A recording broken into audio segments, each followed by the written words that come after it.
All right, so today we're diving into U.S.-Latin American relations. Okay. And we've got some excerpts from Jorge Majfud's book, The Wild Frontier. Yeah. And this is going to be really interesting because it's got some pretty heavy stuff about, U.S. foreign policy, Yeah. free trade, and all these consequences that, ripple back to us. It's fascinating how Mahfouz, connects everything. Yeah. He traces this whole rise and fall of neoliberalism in Latin America, and he shows how U.S. policies that were supposed to bring freedom and prosperity actually just brought instability and violence, and then more people coming to the U.S. It's like we created the problem we're now trying to solve. Exactly, like this giant boomerang. Yeah. The policies meant to help the U.S. end up making things worse. Right, and what I think is really interesting about Mahfouz is that he doesn't just, tell the story. Yeah. He, digs into the ideology behind it. Absolutely. All the hypocrisy and contradictions. Yeah. So, one example is NAFTA.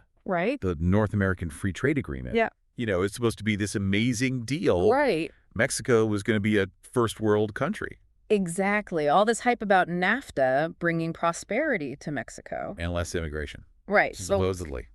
But Mahfouz paints a completely different picture. Yeah, he highlights how bad the economic fallout was for a lot of Mexicans. He calls it the tequila effect. Yeah. Just weeks after NAFTA, investors pulled out of Mexico like crazy. Wow. Huge currency devaluation. So the opposite of stability. Total opposite of what they promised. And then there's that quote from Clinton's labor secretary. Oh, yeah. About shifting polluting industries to countries where health impacts cost less. Right. It's pretty cynical when you think about it. It's like they didn't care about the people in those countries. Yeah, they were just seen as expendable for profit.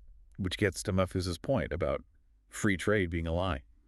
Yeah, these agreements help corporations but that leave normal people struggling. And then that instability makes people migrate. Exactly. So the U.S. is exporting its problems. Yeah. And then demonizing the people who are running from those problems. It's crazy. And Mahfouz connects all this to the rise of anti-immigration sentiment here. He says the same people pushing for policies like NAFTA, right, which destabilize Latin America, are now the ones freaking out about immigration.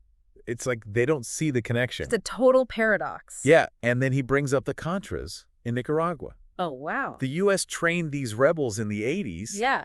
And some of the guys who trained them ended up back here. No way. And became big anti-immigration figures. They're fighting the consequences of their own actions. Yeah, it's like a vicious cycle. It's wild. And Mahfouz says this has been happening for decades. He uses the 2009 coup in Honduras as an example. Right. The U.S. wouldn't condemn the coup, even though it was obvious. So they basically supported getting rid of a democratically elected leader. Yeah, it was all about maintaining control in Central America.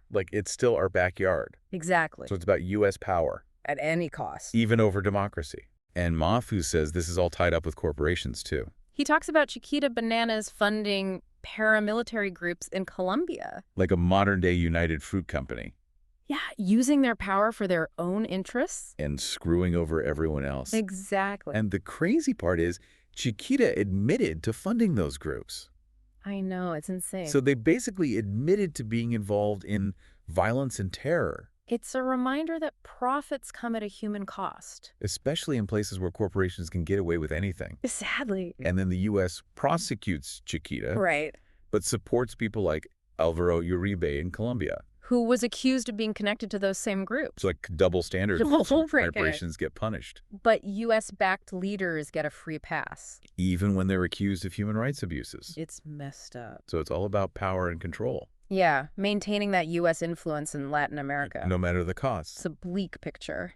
But Mahfouz does give some hope. Oh, crap. He talks about Ron Paul, who actually challenged the whole U.S. foreign policy narrative. Oh, yeah, in that 2007 Republican debate. Yeah. Wow. He had the guts to say that the U.S. messes things up in Latin America. And then blames the victims. Right. Which is true. But of course, people booed him. Of course. Because it's you can't challenge that narrative. It's too ingrained. Yeah. Even with all the evidence. Right. Yeah, it's like classic cognitive dissonance. Right. They need to believe in something that makes them feel good. Even if it's not true. Exactly. And this goes back to Mahfouz's point about being critical of narratives. Especially about U.S. foreign policy. Yeah, we need to look beyond the talk about freedom and democracy. And see what's really happening. Yeah, what are the real motivations? And consequences. Yeah. He wants us to be skeptical, Right. question everything. Like, what are the assumptions behind these narratives? Exactly, and look for different perspectives. Especially from people in Latin America.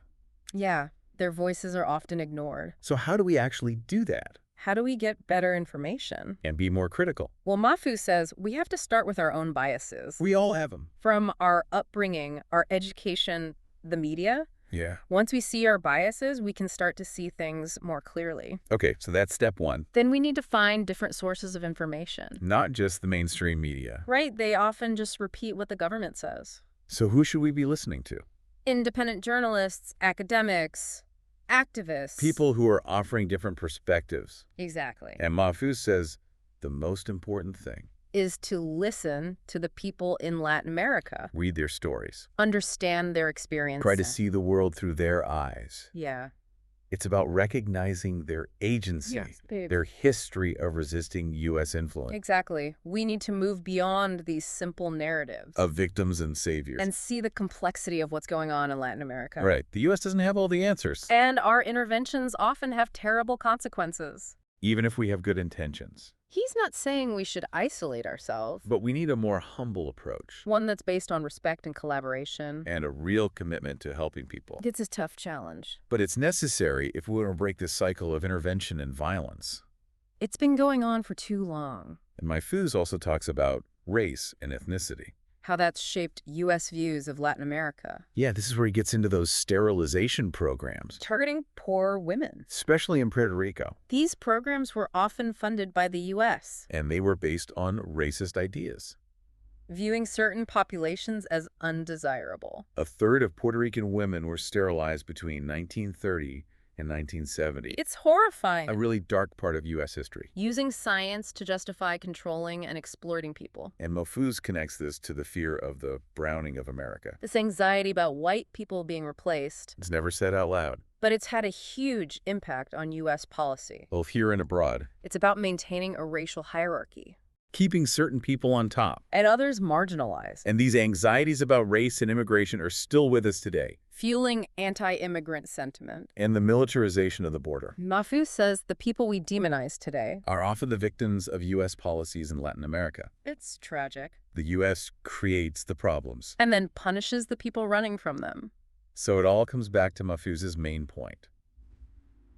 We need to rethink U.S. foreign policy in Latin America. Move away from this paternalistic approach. Stop seeing Latin America as just a source of cheap labor or resources. See them as partners. In building a better world. Recognize our shared humanity. Regardless of nationality or ethnicity. And understand that real security comes from cooperation. Not walls and troops. We need to create a world where everyone has a chance to thrive. Majfud's book is tough. But important. He makes us confront uncomfortable truths. And rethink our role in the world. He doesn't give us all the answers. But he gives us a way to understand what's happening. And encourages us to act. To create a more just future for everyone. Now, he also talks about this interesting relationship between the U.S. and Cuba. Right, the wet foot, dry foot policy. It's so strange. The U.S. was trying to isolate Cuba. But also encouraging Cubans to come here. It makes no sense. It was all about domestic politics. The Cold War. And fear of communism. So many Cubans died trying to get to the U.S. Crossing the Florida Straits on anything they could find. It's heartbreaking. And Majfud points out the hypocrisy. The U.S. condemns Cuba for human rights abuses. But ignores the suffering of Cubans fleeing those abuses. And then there's the Mariel boat lift in 1980. Castro let Cubans leave from the port of Mariel. Over 125,000 Cubans came to the U.S. It caused a lot of chaos, especially in Florida. But Mahfouz uses this to challenge the idea of a single Cuban exile community. This wave of immigrants was much more diverse than earlier waves. It wasn't just one political group. It showed the complexity of Cuban society. And it also exposed racism and prejudice in the U.S. Against Cubans who were black or poor. They were seen as criminals. Undesirables. Which created a lot of fear and hostility. And then Obama ended wet foot, dry foot. But Trump kept it gone. Even though he's so anti-immigration. It shows how messed up U.S. policy towards Cuba has always been. Driven by politics and ideology. Not a humane approach. Mahfouz also talks about the American nuns murdered in El Salvador. In 1980. This shows how far the U.S. government will go. to protect its allies. They knew the Salvadoran military was involved, But they kept supporting them. even trying to blame the nuns. It's chilling.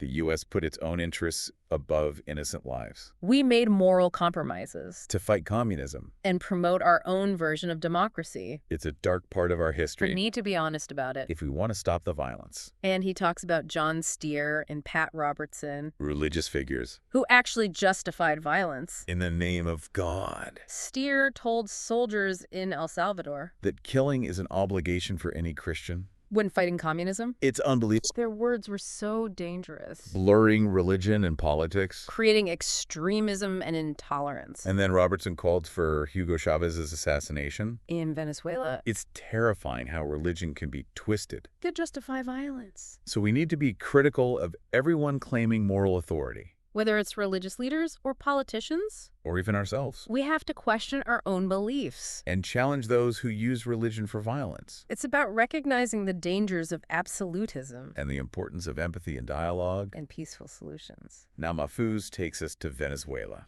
The 2002 coup against Hugo Chavez, He explains how the U.S. was involved, through groups like the NEB. trying to get rid of Chavez This shows how U.S. foreign policy often works, behind the scenes. using seemingly independent groups. And it's funny how the media praised the coup at first.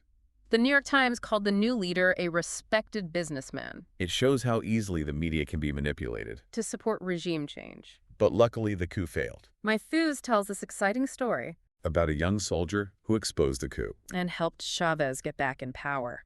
It shows that individuals can make a difference. And that history isn't set in stone. We have to think critically Question the official story. and realize that things aren't always what they seem. Speaking of which, let's talk about Chiquita Bananas. Funding Colombian paramilitary groups. This shows the real cost of free trade. And the hypocrisy of U.S. foreign policy. Corporate greed can be so destructive. Especially in places where they can get away with anything.